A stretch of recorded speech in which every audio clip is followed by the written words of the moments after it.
They use the phrase for new internet marketers only because they know you are looking for some sort of a quick push button way to get rich. But again, then why wouldn't it apply to everyone? Why does it only apply to new internet marketers? If they're saying there's a special way for you, then that special way is legitimate for everyone else. Okay? I'm just going to leave it at that. Of course, there are all kinds of variations on the theme, but I'll leave it at that. Let's get back to where we're at because the newbie concept is important. Beware about everything that pitches you excitedly and from the standpoint of you're new. Okay? And any combination. All right? We'll go through that later because we'll get there. Anyway, let's come back to just this evolution of what's been going on. So now, program owners are addicted to maintaining their cash flow in the program that they have. And as such, they start coming up with these sort of flowery ways of reinventing their statistics. Another one is to simply review law online. When it comes to patents, copyrights, and trademarks, reproduction of content, and so forth, how far can you go? Are testimonials binding? Can you ever hold a company accountable for their product because a testimonial that was clearly labeled a testimonial says it worked for me? Okay? Does a testimonial mean anything? All right? Especially if it's not actually signed by a real person. If it says, I made great money with this thing quickly, exclamation point, signed K.C. out of NJ. That is completely not binding. You might want to say, but the fact of the matter is it must have been somebody's testimonial, and the website owner can say, no, it is an example of a testimonial. And it is signed that way because it's an example. This person doesn't exist. They won't tell you that. They'll tell you there was this person, but they're talking to you. They're not talking to law. Okay? And besides, anyone could sign that way. Anybody could create that testimonial and put it up. Okay? Don't believe testimonials. Most of the time, they're false. At least I'll put it this way. It's not about don't believe testimonials. Testimonials have value. They add story. They add context. They add points of view from different persons' point of view. But the fact of the matter is they are not binding by law. Okay? Anything said on the page can be a story. The page itself is not a legal contract. A sales letter that guarantees you something is not actually a legal contract. And you might step into the realm of, well, what is or isn't misleading advertising? Guarantee you a testimonial that says it worked for someone else does not constitute misleading advertising if it does not work for you. There are 50 factors that haven't been attended to here, and you bought without addressing them. But you can't address all the factors. And that's where I mean to say, I've had some customers call me and say, hi, I want to take on your service or get in your thing, but I want to develop this long-winded contract for you to sign all over it. And I will shrug and say, no way. They'll say, well, you might lose my sale. And I'll say, yes, but I don't, you got to learn. On the internet, we do things fast and efficiently, and you got to understand what we're doing, watch our videos, understand what it is, and then at some point you take a leap of faith. But things change too fast. It's too dynamic. Whatever you wrote in the contract ceases to apply, a lot of it, within a month.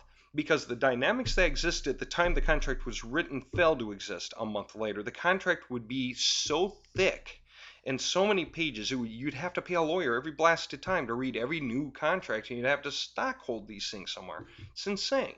Nobody online does business that way. There are no contracts. They're just simple little guarantees, and mostly the payment mechanisms are controlled at the level of, say, PayPal, your credit card, or any other credit agency, or if you made a wire transfer, it depends on what's going on with the wire transfer and how the rules apply with the banks, which you use for the wire transfer. And the banks in the interim, there's 500 different things, and how things apply geographically. If you're American, there's another American, or even a guy from the UK, because there are a lot of trade laws and so forth. But this guy sells you something, and he's lying to you, okay, flat out. But, and you want to sue him? I got a question. What if you bought it from his website, which is hosted in Singapore, through a shopping cart that was hosted in Malaysia, all right?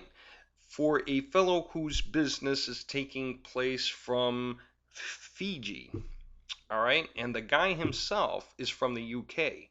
I got a question. Where is the jurisdiction of the case? Do you take it against his website? That'll send you to Singapore.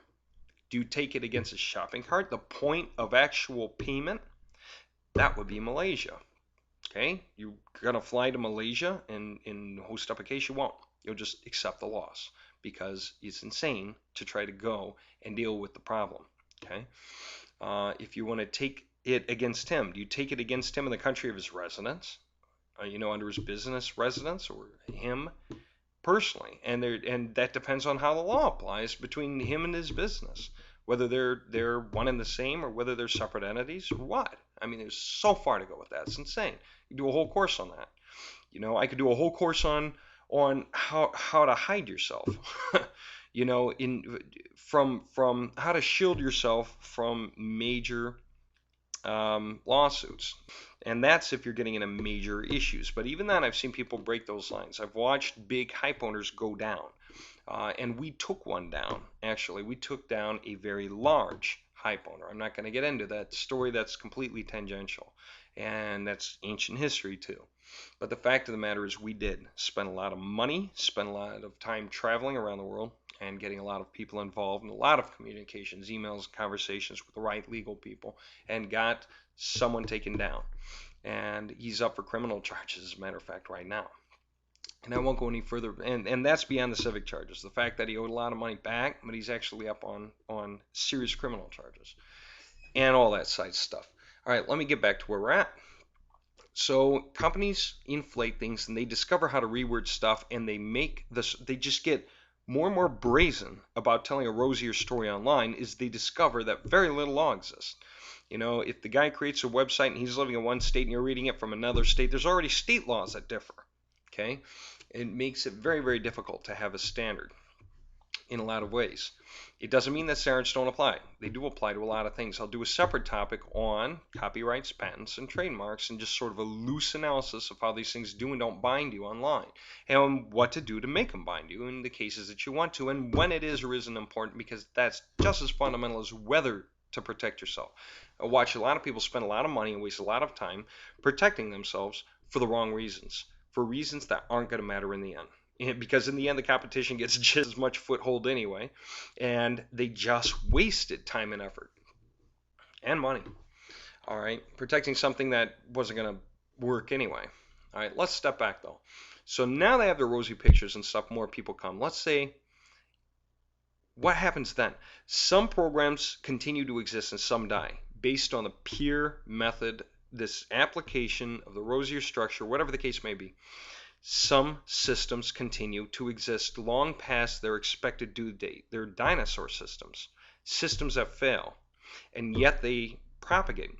Okay, such systems, website traffic exchangers is one example. Safeless is another example. Free-for-alls, when you see them, is another example.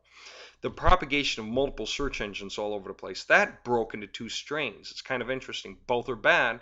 But it's kind of interesting anyway to understand that history. Submit your website to 20,000 search engines, and these days you could go further. You could say 200,000. There's actually businesses and selling people personal search engine derivatives of a main search engine in this wild lateral attempt to gain search engine control, you would think. But it's a little different than that yet. It's more or less to become a Google search partner. And the method of monetizing in that is that the people who own the search engines intentionally click on the ads that appear on their search engines.